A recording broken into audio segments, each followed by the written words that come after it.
Hello, everyone, and welcome to the From Survive to Thrive training series that you will be joining me for shortly. I'm very much looking forward to seeing you and working with you all.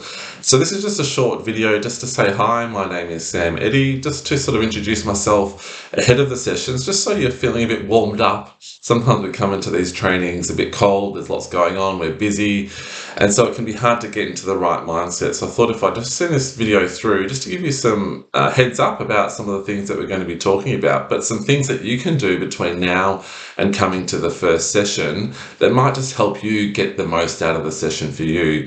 A lot of people, since pandemic, lockdowns, COVID, we're finding that we're in survival mode more and more. So burnout is a real thing. I'm sure I probably don't have to tell you all. There's many challenges, whether they be at work, staff shortages, difficult and challenging clients or patients, challenges on the home front. I'm recording this when kids have just gone back to school, so that's another challenge.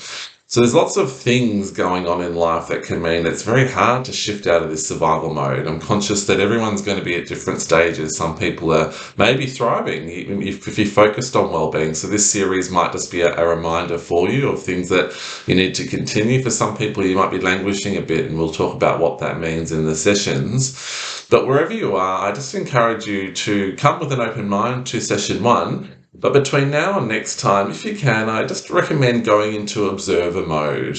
So as you just go about your daily business at work, at home, just try and sort of observe as much as you can about where you're at the moment. What we're trying to do when we're trying to make change or get out of this survival mode or prevent going into it is just to have awareness of where we are right now. So I encourage you all to get a notebook, keep it by your bed if that's the easiest place, or on the bench in the morning, and just jot down a few notes around how busy is life for you now.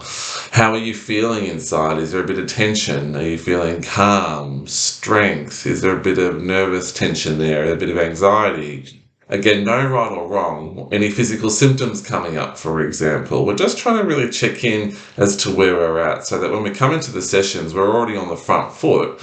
And then the tools that I take you through are hopefully going to be even more relevant because you've done the work and you can understand, why they are important for you.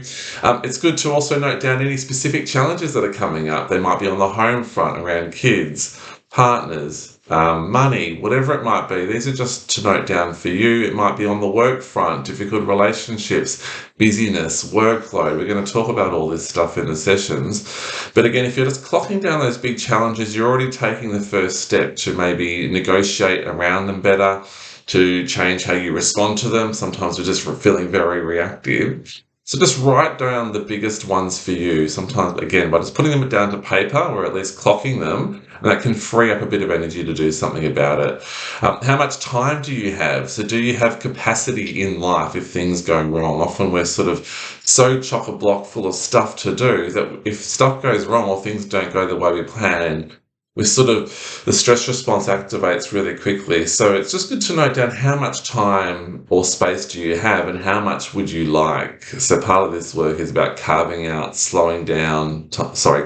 time, slowing life down so that we can actually build in a bit of capacity. It's a word we don't hear a lot, but do we have capacity for the unexpected? Because if we don't, that can be a contributor to tension and going into survival mode.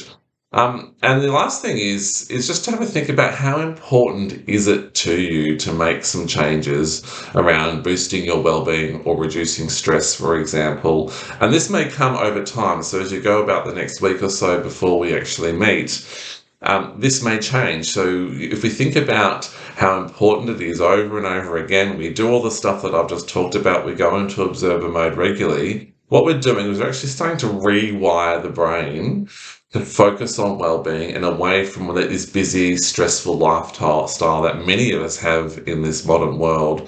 So if you can start to put down a few thoughts about how important is it to you, why is this so important? Again, when those choices come in the future about which path you take, there's more of a chance you'll take the path that you want, that you know is going to boost your well-being, as opposed to the path that might actually contribute to stress in the longer term. So I hope that makes sense. They're just a few tips to think about to help you get the most out of the sessions. I look forward to seeing you all in person very soon. So thanks very much for watching.